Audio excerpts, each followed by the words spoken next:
असम में सैलाब के बाद सूरत हाल मजीद अबतर है। असम के 28 अजला में 30 लाख से ज्यादा लोग मुतासर हैं। सैलाब की वजह से अब तक 60 से ज्यादा अफराद हलाक हुए हैं। लाखों लोग बेघर हो चुके हैं। रियासत भर में 373 रिलीफ कैंपों में 1 लाख से ज्यादा लोग पनाह लिए हुए हैं। सैलाब की वजह से मकानात मुकम्मल तौर पर पानी में डूब गए हैं। लोग अपने सामान और मवेशियों के साथ महफूज मुकामात पर मुंतकिल हो रहे हैं। फौज की तरफ से राहत रसानी का काम किया जा रहा है। पानी तो पूरा भरा हुआ है वो भरोलो नदी का।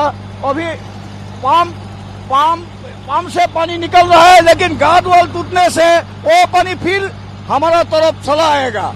इसलिए सरकार को एक डिमांड है हमारा तरफ से, आप जल्दी से जल्दी एक कंक्रीट गार्ड वॉल होना चाहिए इधर भरोलो में। अभी जो गार्ड वॉल है वो ये बहुत पुराना है, सीमेंट बालू कुछ भी नहीं है, बीम नीचे में कुछ भी नहीं है, बीम भी नहीं है, ऐसे एक गार्ड वॉल बना रखा है। इसलिए कंक्रीट गार्ड वॉल होना चाहिए हमारा तरफ से।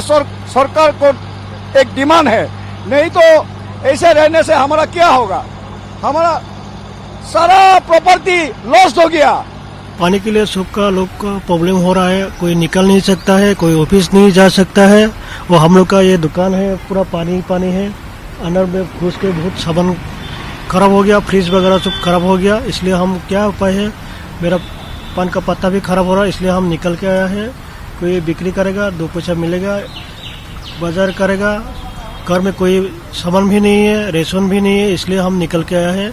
हम घर का गार्जियन है, इसलिए हम बाहर निकला है। मेरा प्रॉब्लम नहीं है, मेरा पूरा रुक्मिणी गांव वासियों का पूरा प्रॉब्लम हो रहा है। इसलिए हम आपका चैनल का माध्यम से हम सबको बता रहा है कि ये समस्या समाधान करने के लिए जल्दी कैसे क्या करना है वो लोग को समझता है, लेकिन अमले को कोई प्रॉब्लम नहीं होना चाहिए, जनता को कोई प्रॉब्लम नहीं होना चाहिए।